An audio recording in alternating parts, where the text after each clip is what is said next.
လုံးပဲမင်္ဂလာပါရှင်မြန်ခရီတိုကနောက်ဆုံးရရှိထားတဲ့သတင်းတွေကိုတင်ဆက်ပေးမှာဖြစ်ပါတယ်ရှင်ပထမအဦးဆုံးသတင်းတစ်ပုဒ်အနေနဲ့ quality ကောင်းကောင်းနဲ့ battery rally web trade gain ဆိုတဲ့သတင်းနဲ့အတူတရုတ်နဂါကောင်းမှုအကြောင်းပြုပြီး Apto ကပြန်လာပြီလားဆိုတဲ့သတင်းကိုတင်ဆက်ပေးမှာဖြစ်ပါတယ်ရှင်မြန်မာကတော့ season 1ဆက်တူ KK ပါ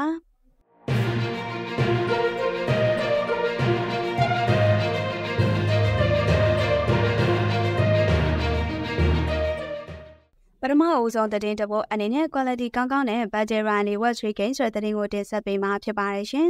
။ online game store တစ်ခုဖြစ်တဲ့ Epic Game ပေါ်မှာ Author ဆိုတဲ့ web trade game တစ်ခုဦးဆောင်နေပါတယ်။ Avalanche setup ပေါ်မှာတည်ဆောက်ထားတဲ့ battery rally ပုံစံ Author ဟာ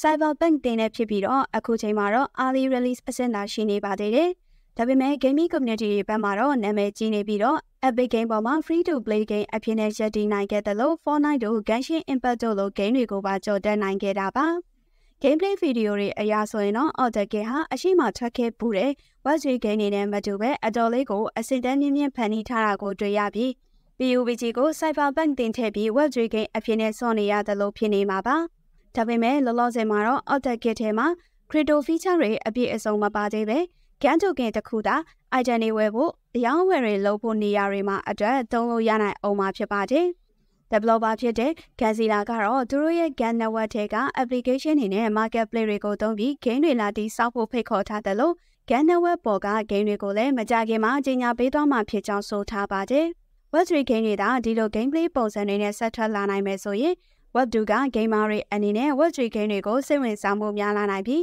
PlayStation 2 ရုပ်ထွက်နေတဲ့ game တွေပဲဆက်ထွက်နေမယ်ဆိုရင်တော့ Web 3 gaming ကိုလူစိတ်ဝင်စားမှုနည်းနေအောင်မှာပါပဲ။နောက်ထပ်သတင်းတစ်ပုဒ်အနေနဲ့တရုတ်နဂါကောင်းမှုအကြောင်းပြုပြီး Apto ကပြန်လာပြီလားဆိုတဲ့သတင်းကိုတင်ဆက်ပေးမှာဖြစ်ပါတယ်ရှင်။တရုတ်အစိုးရရဲ့ Economic Stimulus Fund တွေထုတ်ပေးမဲ့သတင်းကြောင့် Asian Stock ဈေးကွက်နဲ့အတူ Bitcoin ဈေးတွေပါခုန်တက်နေပါတယ်။နိုင်ငံရဲ့အားနည်းလာနေတဲ့စီးပွားရေးအခြေအနေကိုနှုတ်ဆွပေးဖို့ရည်ရွယ်ပြီးဈေးငွေတွေနဲ့ထောက်ပံ့မှုတွေထုတ်ပေးဖို့ကြေညာချက်ဟာတရုတ်စတော့ဈေးကွက်နဲ့အတူဂျပန်၊တောင်ကိုရီးယား၊ဩစတြေးလျဈေးကွက်တွေကိုပါရိုက်ခတ်မှုရှိခဲ့ပါတယ်။တစ်ဆက်တည်းမှာပဲ Bitcoin ဟာလည်း$6,500ကျော်သွားခဲ့တယ်လို့တရုတ်အစိုးရအနေနဲ့ပြည်တွင်းမှာခရစ်တိုဘဏ်ထားတာတွေကိုပါပယ်ဖျက်တော့မယ်ဆိုတဲ့သတင်းတွေလည်းမကြာခဏထွက်လာနေရပေမဲ့အတိမပြုနိုင်သေးပါဘူး။ဒါကြောင့်အီရန်ရဲ့ဒုံးကျည်တွေနဲ့အတူထိုးကျသွားခဲ့တဲ့ Bitcoin ဈေးဟာတရုတ်အစိုးရရဲ့ Stimulus Fund သတင်းတွေနဲ့အတူပြန်ထောင်တက်လာတယ်လို့ဆိုရမှာဖြစ်ပြီးတော့မကြခင်မှာသိရတော့မယ် US သမ္မတအတင်းနဲ့ပတ်သက်ပြီးတော့လေ Bitcoin ဈေးရဲ့လာရက